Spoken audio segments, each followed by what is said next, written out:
Good evening, I'm Andrew Chang. And I'm Adrienne Arsenault. Tonight, growing demands that Donald Trump lose his presidency right now. The Congress may be prepared to move forward with impeachment. Removal by cabinet, by Congress. We'll go through the options and the odds. Next hour's Black Lives Matter. They've had tanks rolling down Pennsylvania Avenue. Why yesterday's police response was so different than during protests over racial injustice. It is nerve-wracking. They're turning people away because they don't have the right documentation. The challenges of complying with new travel rules. And remembering the victims of a Canadian tragedy in Iran. He would have made a real difference in this world. What's changed exactly 1 year later? This is The National. Well, if yesterday was all about the chaos in Washington, today is dominated by the consequences for police, rioters, politicians, and the president himself. After supporters of Donald Trump swarmed, then stormed the U.S. Capitol building, some now say the president needs to go right now, and not in 13 days when Joe Biden is sworn in. Top Democrats and some Republicans want Trump removed right now, declared unfit for office. The 25th Amendment of the U.S. Constitution allows for a president deemed unfit to be removed from office, though Mike Pence and Trump's cabinet would need to be on side. But if not, Democrats say they have a backup plan, and they all think about it tonight. And as they think about it tonight, Donald Trump himself stepped in front of a camera. Katie Simpson starts with his message. Like all Americans, I am outraged by the violence, lawlessness, and mayhem. It took the president more than 24 hours to clearly denounce the chaos his supporters unleashed. In a pre-recorded video statement, Donald Trump finally acknowledged a new administration will soon be in office, claiming he will commit to a smooth transition of power. We have just been through an intense election, and emotions are high. But now tempers must be cooled and calm restored. This will likely do little to quiet growing calls for Donald Trump to be removed from office, calls that are even coming from members of his own party. The president is unfit, and the president is unwell, and the president must now relinquish control of the executive branch voluntarily or involuntarily.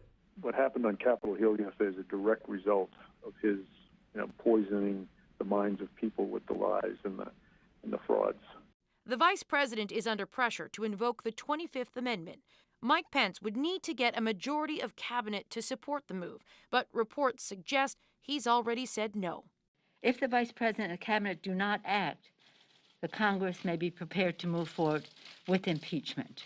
We are in a very difficult place in our country as long as Donald Trump still sits in the White House. There are concerns that Trump's supporters will become even more emboldened if their leader is ousted before his time is up.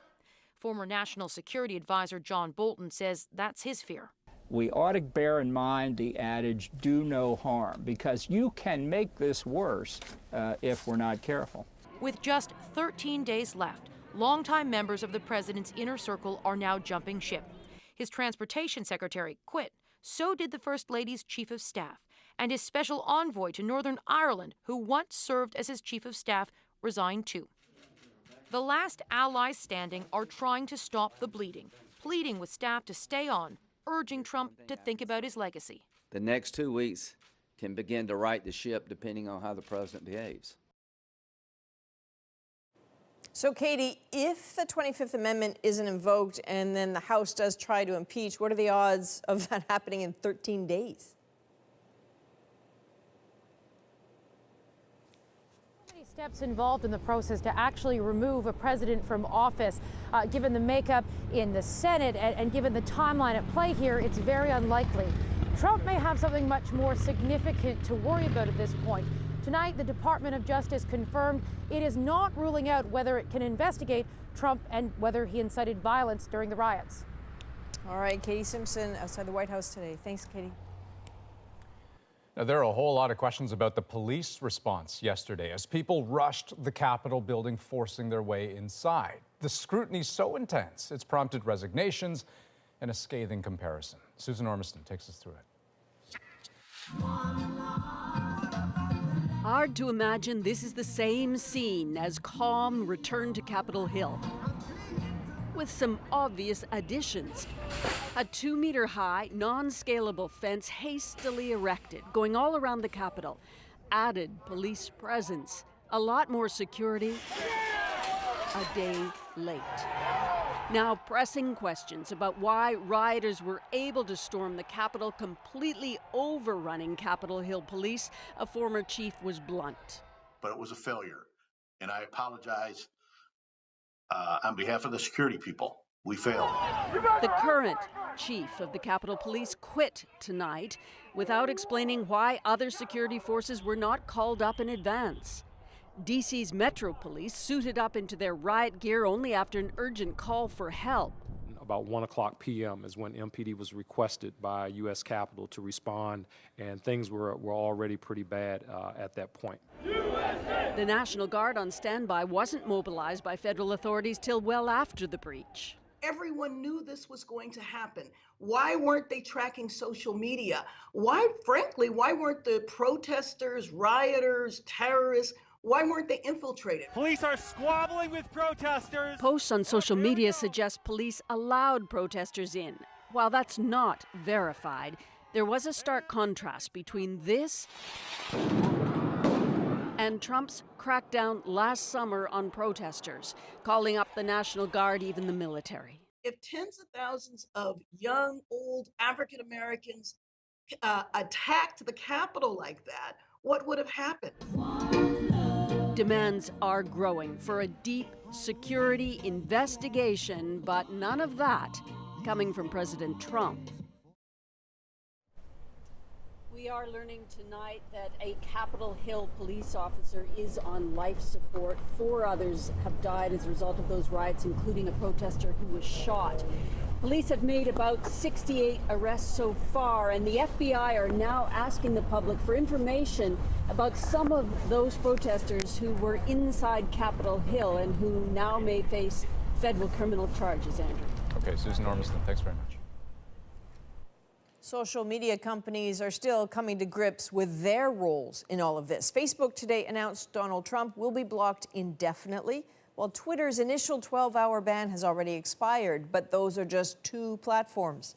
Stephen D'Souza explores the growing alternative ecosystem where extremists can talk and organize. The shocking images that played out across TV networks around the world were also streamed online by people who for weeks telegraphed what was coming. This was so obvious this was happening in terms of the online chatter, in terms of the conversations and the planning that was going on, not even behind the scenes. The crowd, she says, loosely bound by white supremacist ideology, fueled by disinformation, united by Donald Trump's false claim that the election was stolen.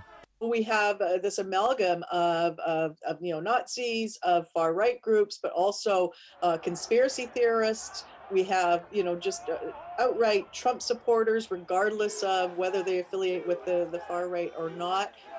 Also in the crowd, QAnon supporters. Among them, the woman who was shot and killed by Capitol Hill police. I am so sick of these politicians in this goddamn state. Experts say disinformation travels both ways, between the internet fringes and mainstream politicians. So while Donald Trump may be banned from major platforms, there's still a large media ecosystem pushing lies about voter fraud. For millions of people, kind of normalized a sense that this election had been stolen from them and then empowered them, in fact, incited them to act upon that. We don't know if Antifa's out there. That ecosystem, which includes mainstream broadcasters like Fox News, is now trying to rewrite history, blaming left-wing infiltrators, again, without evidence. And there are some reports that Antifa sympathizers may have been sprinkled throughout the crowd. I can't even find the right words to explain how absurd that is. We have every indication that this represented a real toxic mix across the far-right spectrum. The lesson experts say disinformation and homegrown extremism must be taken seriously, especially with the inauguration still to come. Stephen D'Souza, CBC News, Calgary. Okay, we've got a lot more on this story in about 10 minutes, including a look at who was in the mob and how they were treated by police. Well, safe to say, we expected a pandemic surge after the holidays, but the speed of it still astonishing, especially in Ontario, where the daily case count broke new ground at 3,519 new cases today. The number of reported deaths, 89 today, also a record. COVID hospitalizations in the province have jumped nearly 50% since Sunday, and several other provinces are seeing the crush in ICUs with no sign of relief. Number one priority is not to put our kids in jeopardy, and I will never do that, especially at the rates we're seeing. Now, the surge in cases has pushed Ontario to extend online learning for elementary students in the southern part of the province. The Premier says 1 in 5 COVID tests for Ontario kids under the age of 13 are coming back positive. 1 in 5. Schools in the region were set to reopen for physical classes on Monday, but will now remain closed until January 25th. And both BC and Alberta extended their existing pandemic restrictions today.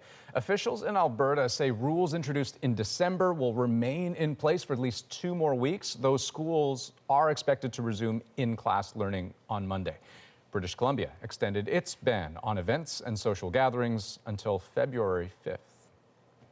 Now, with the amount of community spread happening in Canada, the last thing the country needs is additional cases from abroad. And so federal measures kicked in today that bar returning travelers from entering the country unless they can show a negative COVID test. As Carolyn Dunn shows us, that has made traveling during a pandemic a whole lot more complicated. Welcome to Canada. Show us your negative COVID test. Effective today, it's required to enter the country, even for essential travelers. Lorene Smith's test took longer than her husband, leaving them concerned about making it to her mother-in-law's funeral. It is nerve-wracking. And then we're at the airport this morning, and it's like, well, they're turning people away because they don't have the right documentation. The document is a negative PCR test for any traveler more than 5 years old. That's the one where a lab technician sticks a swab way up your nose. Todd Warren and his family are on vacation in Punta Cana. They've been struggling to find out what the right test is and where to get it. We just thought it would have been all lined up with the airlines, and they would have told us exactly which documents were required. But airlines say they weren't given enough time by the federal government to organize much and were denied extra time to do so. And there is obviously going to be ongoing questions as to where tests can be provided and which suppliers of tests are appropriate. Abani Narendra's challenge wasn't necessarily getting a test in India, it was proving he's negative. Indian government, they do not give any report which says that it's negative. Only if it's positive, they generate a report. So we had to request the official to give us a report. But for Rana Latif, getting her test in Cairo was a breeze. I called the lab and they kind of actually sent somebody home to do it for me, so it was really nice. Yeah, it's pretty luxurious over there. The new testing measures are designed to stop the increasingly contagious virus from entering the country. It's too early to judge whether the side effect will be stranding some Canadians abroad. Carolyn Dunn, CBC News, Calgary. Despite all the ways Ottawa is discouraging travel, airlines are doing the opposite. Aaron Saltzman shows us an industry that is making offers some travelers may not be able to refuse and risking more than just public health. As if the lure of sun and sand isn't enough on its own, especially these days. Now, according to the Globe and Mail, Air Canada is hiring Instagram influencers to help sell Canadians on heading south. This as governments plead with people to stay home. No one should be vacationing abroad right now. You need to take this seriously. Leader after leader warning against the perils of non-essential travel. At the same time, airlines are doing whatever they can to get passengers back on board, offering discounts, special promotions, even buy now, pay later plans. To do so at this point in time is completely irresponsible. And this business professor says completely unnecessary. Every survey we see lists the need to travel as one of the first or second things people will do once we return to pre-pandemic days. But the government hasn't banned travel. To do so without a government bailout could jeopardize the entire industry. Meanwhile, airlines are hemorrhaging money. Passenger traffic is down more than 90%. For its part, Air Canada says, we sometimes use influencers on social networks as part of our larger marketing efforts and to reach audiences that traditional media do not penetrate. The airline didn't answer why it's doing this when governments are urging people to stay home. We are flying off to Puerto Vallarta, Mexico for the next 10 days. We are partnering with Air Canada Vacations. But in a pandemic, some say a campaign like this could backfire. The airlines definitely risk a consumer backlash when they're promoting behavior that is counter to what Health Canada and other officials are recommending. Besides, the sun and sand will still be there after the pandemic. Aaron Saltzman, CBC News, Toronto. Ontario has become the latest province to greenlight the NHL's plan for an all-Canadian division. The province will allow both the Leafs and the Senators to play in their home arenas this season. BC, Alberta, and Quebec had already signed on, leaving Manitoba as the sole province whose approval is outstanding. The shortened season is slated to begin next week. Ontario, meanwhile, has received a new shipment of the Pfizer-BioNTech COVID-19 vaccine. Government officials say 48,000 new doses arrived today. That means Ontario has received a total of 143,000 doses so far, with just over 72,000 of them already administered. And the Moderna vaccine has arrived in northern British Columbia. Residents of 18 remote First Nations were among the first to be vaccinated. Among them, elders hoping to lead by example for others in their communities. To date, the province says just over 5,000 Moderna doses have been distributed to remote communities. Yesterday's assault on the U.S. Capitol was stunning for sure, but for many it also laid bare a clear double standard. Up next, what yesterday's chaos tells us about policing and race. Here's another example of what we see as white privilege, that you are able to be a mob and go in and take over the U.S. Capitol of the United States. So to embrace Trump's base or not? A closer look at where Republicans go from here. And is your smartphone built to fail? It's almost like they build the batteries not to last. Why it's so hard to get your devices repaired. We're back in 2.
All right, this is a look at Washington, D.C.'s Capitol building tonight. A calm city now after yesterday's mayhem, but lots of questions remain. And tonight, we want to look at some of those questions, including who was there? what happened at the Capitol yesterday was chaotic. Really hard to get a clear sense of which groups were there and what they represented. But experts in extremism were watching, and this is what they saw. USA! USA! Included in this were an intertwined array of extremists here in the United States. There were several more traditional far-right groups. When people think of the far right, neo-Nazis, white supremacists, and the like. Oh, there were Nazis there. There were Nazis there, adorned with shirts that said Camp Auschwitz, and other shirts that had the acronym for 6 million more. There were militias there, the Three Percenters. Three Percenters are an American militia group. Mike Vanderboe, who's the co-founder, 10 years ago, he's now dead, 10 years ago said we should go to Pelosi's office and break windows. So isn't that something? That's exactly what they did. There was also QAnon there, a conspiratorial group that believes that prominent figures on the left are responsible for things like pedophilia. It's an absurd cultish movement, but the main hero in this is Donald Trump. So it wasn't a surprise to me to see the Proud Boys there. A men's rights organization, a male supremacy organization. We don't hear about that too much anymore. They were kind of brought to the, quote, big leagues during the first presidential debate when he told them to stand back and stand by. But I'll tell you what. I do think that Trump is the common denominator here. We want Trump! We want Trump! He's reached out to all of these elements. And in doing so, he's brought them together in a way that we haven't seen before, even just the last few months. Those white extremists were treated far differently than black protesters were just a few months ago. That was obvious immediately to many, including some locals yesterday. Listen to this exchange in the neighborhood of Capitol Hill, a man on his stoop and a woman in her car in a country in crisis. I know, they really destroying our city. City, and it's like nobody gives a shit. If that was Black Lives Matter, they had tanks rolling down Pennsylvania Avenue, but they let these take over the goddamn Capitol. That's true. It makes me teary-eyed.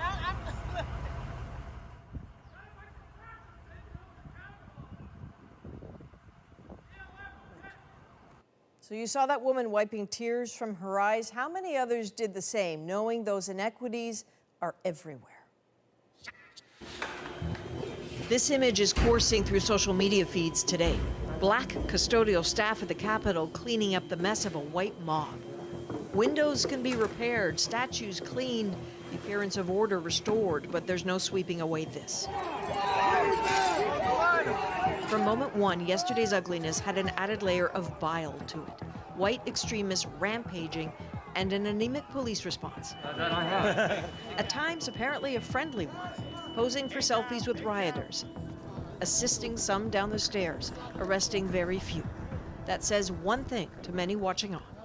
Here's another example of what we see as white privilege, that you are able to come and be a mob and go in and take over just about, for a little while anyway, the U.S. Capitol of the United States. Melanie Campbell heads the Black Women's Roundtable, says she couldn't help thinking about her own experiences. That's her being arrested at the Capitol 2 years ago. I've been active in civil rights all my adult life. The first thing that was like, what the hell? What is going on? This issue around policing and policing reform and issues around criminal justice and injustice.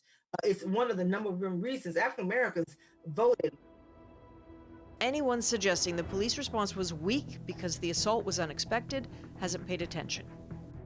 Multiple reports say extremists have been signaling their intentions online for weeks, what they would do, when and where, all the while talking of weapons. So no, the siege was not a surprise. The police response to it fits a pattern of giving white extremists a pass.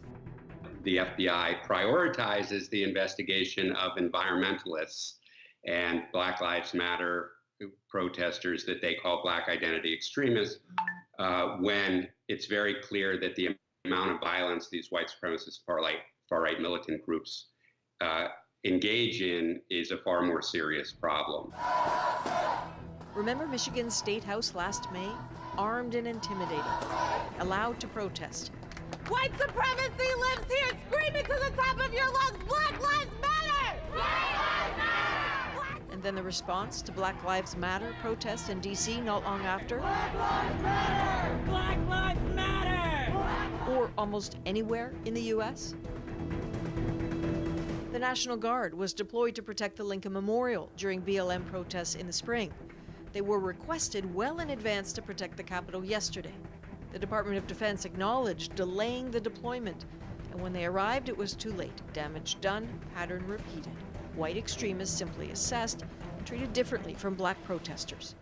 That shows why people were willing to walk through the Capitol and even engage in destructive behavior, vandalizing the Capitol, stealing things from the Capitol, without covering their faces. They weren't acting like burglars in the middle of the night, right? They weren't trying to hide from the cameras. Some of them were actually live streaming their activities. And look back. 3 years ago, a black man praying in protest at the Capitol building was surrounded and arrested. It was Reverend Raphael Warnock of Georgia. He will be back in that chamber in 2 weeks as a sitting senator, someone police there will have to protect. After yesterday's siege on the Capitol by pro-Trump extremists, many are wondering what the future looks like for the Republican Party. To help us understand it all, we have Tom Nichols here, a longtime Republican, one of the most well-known of the Never-Trumpers, and over the last year, senior advisor at the Lincoln Project. Welcome back again, Tom. We do need your help here, because what on earth does the Republican Party do right now to deal with Donald Trump? I wish I had a better answer for that. Yesterday was a chance for at least some of the elected Republicans in the United States to reclaim some of their dignity and principle, but a majority of Republicans in the House voted to oppose accepting the electoral vote, along with several prominent Republican senators. And so I think the future of the Republican Party is basically going to be seeing who can try to become the next Donald Trump and see if they can capture that lightning in a bottle all over again, which I don't think is going to end very well for the Republican Party or the United States. But it looks like that's what many of them have chosen to try and do. Is there an appetite amongst some of them, though, to just try to work around him for the next 13, 14 days? Oh, I think that's everybody's plan, both in the Republican Party and in the White House staff itself, that these are folks that are just hoping to stay out of his way, hope that he won't tweet, that he won't post anything, that he won't say anything, that he won't want to have meetings or try some other unconstitutional, illegal, anti-American schemes. Unfortunately, that's what Donald Trump does, especially when he feels cornered and threatened. So I don't think we're anywhere near out of the woods just yet. In fact, I think it's probably going to get worse. And the Republicans are not going to escape either dealing with him or responsibility for whatever happens next. And in terms of what does happen next, so fine, you know, afternoon on the 20th, he's not the president anymore, but 74 million plus people who supported him aren't going anywhere. So how does the party handle them? Well, they're going to still be there, but the problem with a cult of personality is that it doesn't transfer very well once that personality is no longer in power. I think for Joe Biden's part, he needs to just get on with the job of being president. America can't keep looking to presidents for their inspiration to try to be a unified nation. I think that'll be up to the rest of us.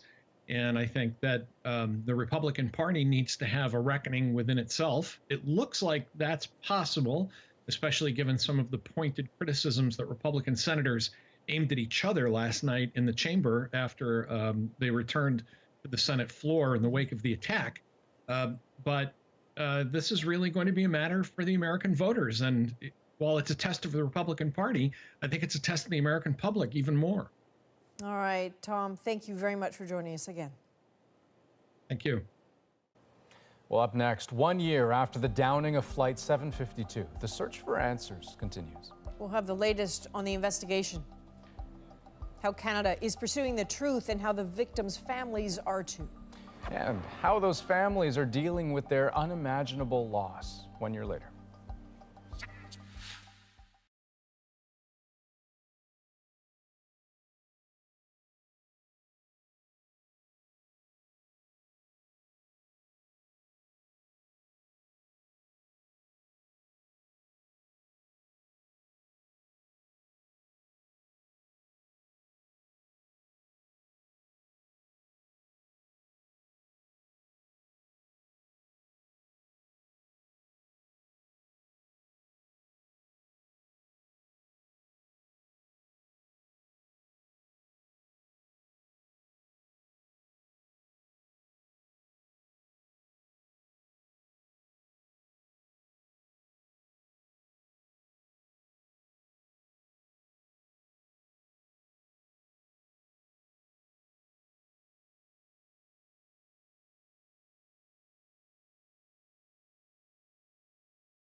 Welcome back. 1 year ago tonight, an Iranian military missile shot down a Ukrainian airliner. Everyone on board was killed, including 55 Canadians and 83 others with ties to Canada. While Iran has offered $150,000 to each family that lost someone on board, Ottawa's special advisor on the crash rejects it. Ralph Goodale says Iran is trying to bypass negotiations required under international law. Now, Goodale and Prime Minister Trudeau held a virtual meeting with those families today. What they all want are answers, and that means a proper investigation. Ashley Burke looks at what we know and what they're still waiting for 1 year later. After the Ukrainian passenger jet was shot down, with 138 of its passengers bound for Canada, the Prime Minister immediately demanded accountability from Tehran. Shooting down a civilian aircraft is horrific. Iran must take full responsibility. But a year later, that still hasn't happened. We are very skeptical about the Iranian process. Iran originally denied its military shot down the plane. It bulldozed the crash site within days and delayed downloading the plane's black boxes for 6 months. Eventually, it suggested human error was to blame and said 6 people had been charged. All while victims' families in Canada who've criticized Iran have been stalked, threatened, and sent misinformation. This week, the Prime Minister's special advisor on Flight 752 says that needs to stop. It's part of the pattern of behavior that leads a great many people to be very skeptical about Iran's version of events. Canada has a long list of questions for Tehran, but the chair of the Transportation Safety Board hopes at least some will be answered when Iran issues its final report into the downing. If we believe that the report is incomplete or is inaccurate in any way, we will speak up. That's all the TSB can do. It didn't get full access to Iran's investigation and wasn't permitted to launch its own. It's disheartening because our whole raison d'etre is to find answers, to help the families of those who've lost loved ones. But Ottawa is trying to find answers in other ways. It's among a group of 5 nations affected who are pushing for greater accountability from Tehran. The RCMP is also helping Ukraine with its criminal investigation, and a former CSIS director is leading a forensic examination into what happened. Victims' families are doing their own detective work too. We are kind of like fighters. The Iranian regime cannot stop us seeking justice and hide the truth forever. Javed Soleimani put his PhD on pause to focus full-time on gathering evidence like Iranian audio recordings that he's passing on to Canadian authorities. He says he's still in denial his wife Elnaz Navi died on Flight 752. I think the moment I fully accept that Elnaz is gone forever, I don't know how I'm gonna live for the rest of my life. What he does know, he won't stop searching for answers. Ashley Burke, CBC News, Ottawa. And while that search for answers continues, families are still coping with their losses, hanging on to the memories and the love, and somehow trying to go on. Stay with us.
How do you measure a legacy born of loss? It's a question we are asking tonight as we mark the one-year anniversary of the crash of Ukraine International Airlines Flight 752.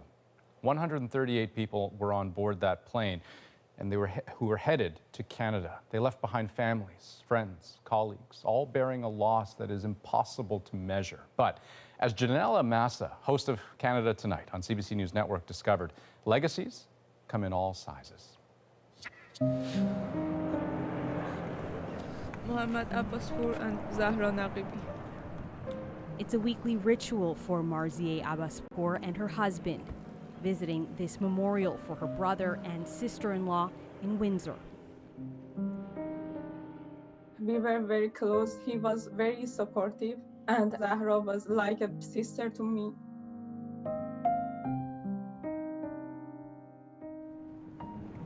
The city built this small tribute, a bench, a plaque, and trees to honor the 5 people aboard Flight 752 that call Windsor home. I really like the idea of trees because Zahra and Mohammed both were really fond of nature. They have fun in nature. It reminds Marzieh of all the times they spent together, both in Windsor and back home in Iran. My favorite memory with them was every year we had a place in Iran. It was a special place on the mountain. We had lots of fun in that place. Shortly before his death, Mohammed had convinced Marzieh to move to Canada. Despite the loss, she has decided to stay. You're in a new country, you came to join your brother, and now suddenly he's gone. And what has the last year been like for you? It was very difficult for us because every place we go, we have their memories with us. It's very difficult for us. Marzieh takes comfort in this memorial, but hopes all who come here take a moment to remember her brother and sister-in-law. People who see this flag can know what happened to them and who they were. I miss them.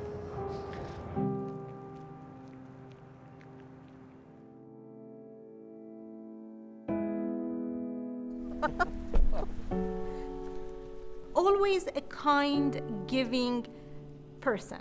This is how I remember Shikufe. I will never forget that.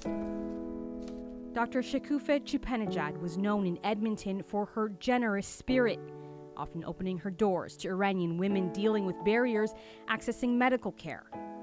I would pick up the phone with her, ask her, do you have time to see a community member, newcomer in the city? And she would say, even I don't have the time, I'll stay a little bit longer in my clinic and just bring them over and I will get them checked. Shayesta Majnia met the OBGYN years ago while fundraising for the community. Now she keeps her friend's memory alive by helping others. For me to keep her legacy, I thought the best way is to live the life that she wanted to live or she lived it once, and that was by the giving.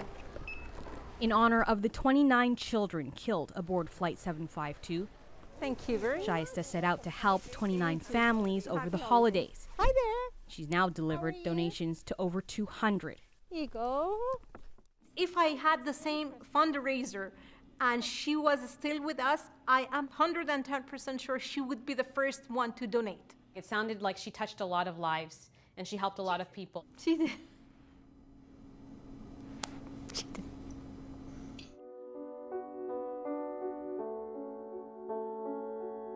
Elsa knew her teacher wanted to visit this shrine. 8-year-old Elsa Jadidi sent this memento home with her father a week before she was set to return from Iran. The 3rd grader was killed alongside her mother, Sahar. When I heard the yelling and screaming from teacher's area, I ran there and I was asking what's going on, and they told me, oh, we just think that Elsa and her mom were on that plane. I said, no, that can't be true. The news devastating everyone at her school in Scarborough, including the principal, Majid Asab. Elsa used to have the most charming smile. Whenever she smiles, her smile will light up her face, and she will melt your heart. And I remember telling the mom, keep her smiling because this world needs her smiles. Dear Elsa, I miss you so much. In her memory, the kids created this short video. You were so nice and also very kind. And the school created this award, given to a student who embodies the same qualities that made Elsa so special. We wanted to create a lasting tribute to ensure that her amazing qualities and her memory will be celebrated, and those qualities can be recognized for many years to come. The first recipient, 10-year-old Abbas Muhammad. I heard that she was a good student, did good stuff. She was kind and caring. Do people miss her in the school? Yeah.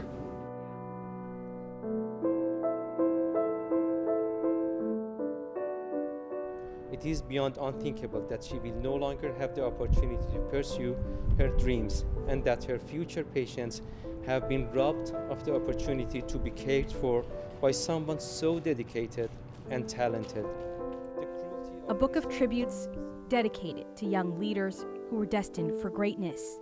It's heartbreaking for all of us. They were working for the betterment of the communities, and they were thinking of those who are vulnerable. They were hoping to help make changes. Dr. Bijan Dasgabe remembers his cousin's children as highly accomplished students. Zainab Asadilari, a fierce advocate for mental health and an aspiring doctor. Her research published posthumously at 21. At that point in time, I had this very deep passion for science. Muhammad, an MD, PhD student, was also inspiring for his empathetic nature. Mohammed Assad Larry is being recognized for his leadership initiative. The Canadian Medical Association posthumously awarding him for his exemplary leadership. I have learned a lot from him. I think we get absorbed in what we do as clinicians. Along the way, we lost the passion. We forgot what's important, and the passion that he had will always be with us. He is also one of the kindest and most gentle people I know. This book, published by their family, a chance for reflection, to ponder what could have been. He would have made a real difference in this world, and the world is poorer for losing him. And we have joining us from the set of her new show, Canada Tonight, Janella Massa. Janella, I'm very curious, what was your sense of what the families would like going forward? What would help them move forward? Well, Andrew, the main thing is they don't want these victims forgotten, especially for those here in Canada. For many families, there are no graves to visit, and that's why keeping their memory alive is so important. Now, there's been talk from the Prime Minister of building a memorial, but no word on where in the country that might be. But ultimately, they also want justice. They want to know why their family members were killed and who's to blame. And Janella, first show on Monday. What can you tell us about it? Yeah, Canada Tonight airs Monday night at 8 p.m. here on CBC News Network. And really, it's a conversation about the news with Canadians. And we want to reflect contemporary Canada, diving deeper into stories of the day and touching on some stories that don't always get attention and hearing from people who don't always get a voice. Excellent. I'm very much looking forward to it. Janella, thank you so much. Thank you. And welcome on board. Coming up after the break, the push to make electronic devices last longer and easier to repair. Why some experts say they are built to fail. A CBC Marketplace investigation.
I'm Jamie Poisson, and tomorrow on CBC's daily news podcast Front Burner, growing frustration over Canada's vaccine rollout and what could be done to speed it up.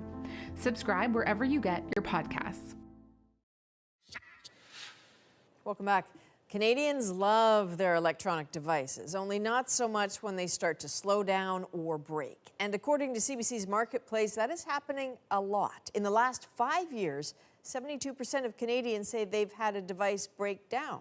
Then, as David Common explains, comes the hard part, getting them fixed.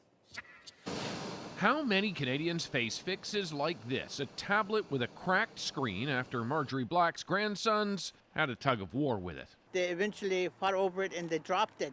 May seem like a simple repair, but at this shop they couldn't do it. This goes to the garbage. And Canadians feel they're facing this more. In a first-of-its-kind national survey, 4 in 10 people tell us they believe newer devices are breaking down more. And 44% of the devices didn't get repaired when they broke down. Amazingly enough, repairs are now roughly 50% or more of the cost to replace the device. Gay Gordon Byrne is known as a North American consumer advocate. In the pandemic, we met her on opposite sides of the Canada-US border. She says manufacturers are increasingly making devices harder to repair in order to push consumers to buy new. They are trying to churn these things out at a very low price point, and then when something does break, it's hard to get into the device just to be able to fix it. In our survey, more than half of devices sent to the manufacturer for repairs weren't fixed, either because the manufacturer couldn't or the owner didn't want to pay the cost. It's almost like they build the batteries not to last. At a repair clinic, techs troubleshoot phones with the common problem that they'd become sluggish. Devices that won't charge. It just doesn't bolt. But even this expert repair team only managed to find a fix for 2 of 16 devices. When you can't get them fixed, that's a real problem. She argues provincial consumer laws need to be beefed up to push back against the tech giants, force them to make phones and other devices easier to repair, less costly too, to at least give ordinary people the option of repairing or replacing. David Common, CBC News, Toronto. So according to the Marketplace survey, which brands break down the most? Tune in tomorrow for the big reveal. That is at 8 p.m., 8:30 in Newfoundland and Labrador on CBC TV and anytime on GEM. And next on The National, a Saskatchewan girl becomes a catalyst for change. The story behind her skirt and the movement she created. It's next in our moment.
Isabella Kulak is just 10 years old, but she's become a source of inspiration for Indigenous women right across the country. Recently, she experienced some negativity for wearing her traditional ribbon skirt to school, but then there was an outpouring of support. Women across the globe started wearing ribbon skirts just like hers, and tonight, Isabella's story is our moment. Our daughter came home after formal day. She got home and I noticed she wasn't wearing her ribbon skirt when she walked through the door. An EA made some comment that her skirt wasn't traditional formal attire. I mentioned it to his sister, who told another family member. We woke up and there were thousands of posts and shares and comments. Seeing all this stuff online with all this support, it was just really overwhelming with all the positiveness. There's people sending Isabella ribbon skirts in the mail. There was a lot of community members that showed up, and many young ladies and their moms in their ribbon skirts, all walking in solidarity with my daughter. And she's discovered that she has a much more powerful voice than she anticipated. I feel strong and confident. So the clothing that she was wearing that day, represents that very thing. Strength represents womanhood, represents identity. And I can't imagine she would have gone to school that day thinking, I'm going to be a role model for others. And yet, there she is. Right. And so on the first day back at school, after the break, she found herself joined by a whole bunch of people. Men wearing ribbon shirts, women wearing ribbon skirts, just to sort of walk with her in every sense of the word. It's very nice. That's great. That is a national for January the 7th. Good night. Good night.